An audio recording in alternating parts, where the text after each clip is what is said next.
Good morning mga kapobre, nandito na naman tayo sa Special Tools. Tapos binibentang owner type jeep na C240 makina. Ayan, mamaya kasunod ng Special Tools na to, panoorin nyo ang ating binibenta na OTJ.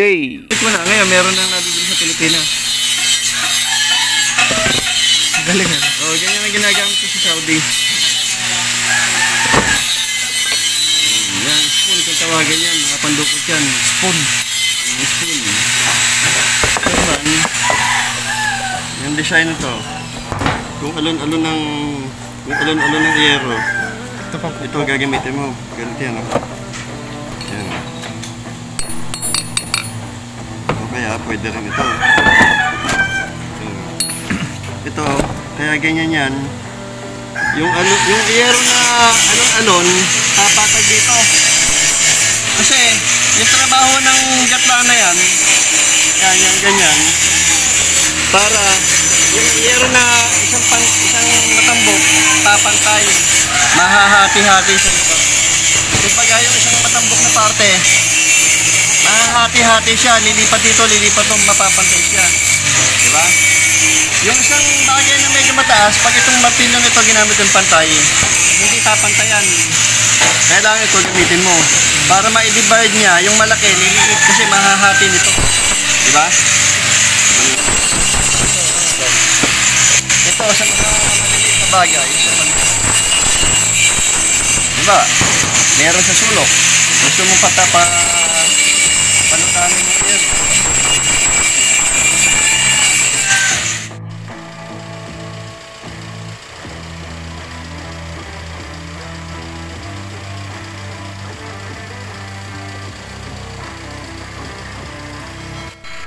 Ang location ng ating OTJ ay nasa Molino, Bacoor, Cavite, Duplex Homes Subdivision. Ayan ang ating telephone number. Pakitawag na lang po sa interesado. So, ito ay Isuzu C240 pure stainless body flooring. Ang gulong nito ay BBS original.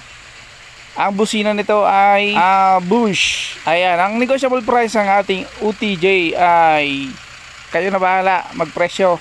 Ayan, so magkita-kita na lang tayo sa gitna ng presyuan. So hindi naman malulugi ang ating sealer. Ayan po ang ating gulong 205 by rim 17. Close. So mamaya papakita natin yung interior nito. Yung seatbelt nito ay bago. Sparco ang ating seatbelt, mga bago. Tapos papasilip din natin yung makina habang umaandar. Pati yung chassis, yung mga pangilalim, papakita rin natin dito mga kapobre. Mamaya i-upload ko to.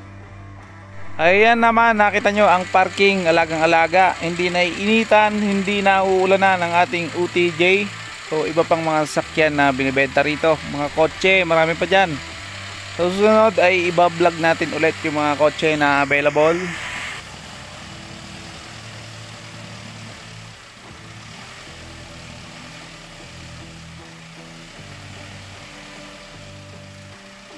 So ito yung ating box type na windshield. Ayan, bagong-bagong salamin yan. As in, ang OTJ nito ay bagong restore. Bukod dyan, ang kagandahan dito mga kapobre, yung mga pangilalim nito ay pinturado na lahat. So wala na kayong iisipin pa sa mga pangilalim dahil naayos na nito ng ating mekaniko at latero. Bago pala to. Bago. Sparco.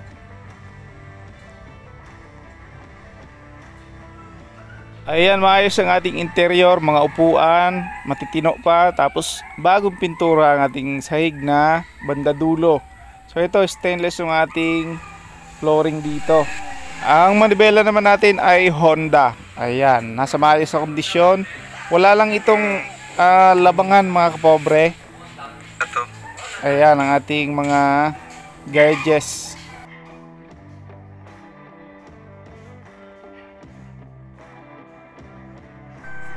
So kung napapansin nyo mga kapobre, makinis ang ating UTJ lalo dito sa ating interior. Yung mga tubo nito na ginamit, mga bago rin yan. Lahat yan ay bagong bapping.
Maingay kasi masyado, no?